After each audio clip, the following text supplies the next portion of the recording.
भारतातल्या मोठ्या नेत्याची हत्या होईल असं बाळूमामांच्या भाकणुकीमध्ये सांगितलं गेलं आणि त्याची सध्या जोरदार चर्चा रंगली आहे। जगामध्ये उलथापालथ होईल, चीन भारताच्या सीमेत घुसेल, आदमापूर हे गाव प्रतिपंढरपूर होईल असं सुद्धा भाकणुकीत म्हटलंय।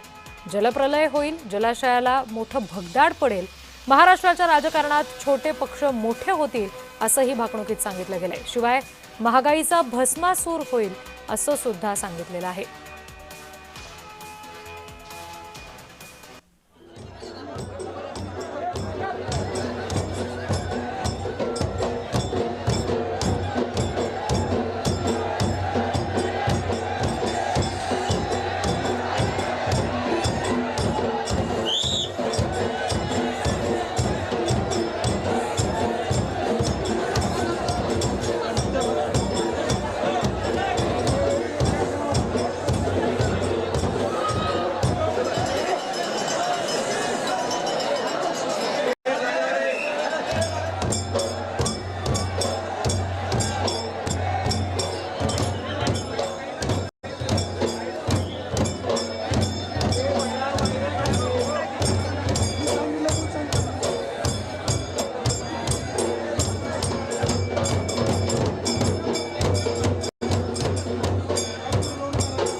आदमापूर इथल्या बाळूमामा भंडारा उत्सवामध्ये त्यांचा भाकणुकीचा कार्यक्रम झाला।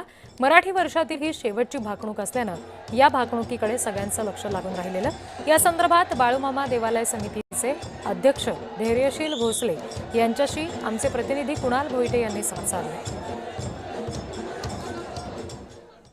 कर्नाटक, आंध्र प्रदेश आणि तमिळनाडूतील भाविकांचं श्रद्धास्थान असणाऱ्या बाळूमामा मंदिराच्या या ठिकाणी मी सध्या आहे। आज अमावस्या आहे आणि अमावस्येनिमित्त मोठ्या प्रमाणात गर्दी जी आहे ती या बाळूमामा मंदिरामध्ये असलेली पाहायला मिळते।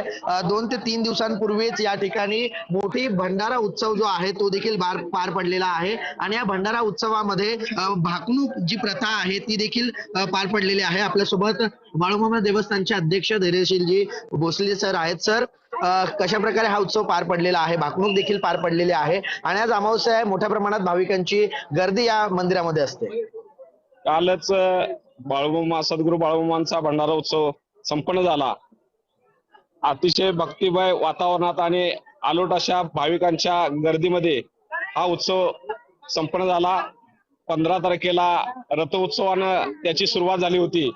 15 तारखेला 16 तारखेला डोणे महाराज यांची भाकणूक आणि लगेचच 9 वाजता सकाळी महाप्रसाद असं नियोजन झाले होतं। भाकणूक झालेली आहे, या भाकणुकीमध्ये अनेक जे भविष्य आहे ते सांगण्यात आलेले आहेत। भारतातल्या एका मोठ्या नेत्याचा खून होईल किंवा भारताच्या राजकारणामध्ये मोठी उलथापालथ होईल, जगाच्या राजकारणामध्ये उलथापालथ होईल, अशा प्रकारची भाकणूक जी आहे ती करण्यात आलेली आहे।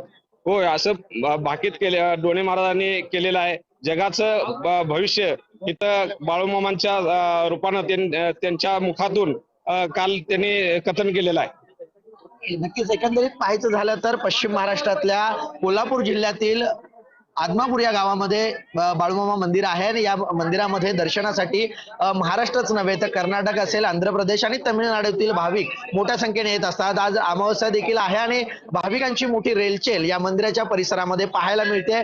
मंदिराचा बाळूमामांचा भंडारा उत्सव देखील मोठ्या उत्साहात पार पडला आणि भाकणूक प्रथेने या संपूर्ण भंडाऱ्याची सांगता जी आहे ती करण्यात आलेली आहे। कुणाल भोईटे, जय महाराष्ट्र न्यूज, कोल्हापूर।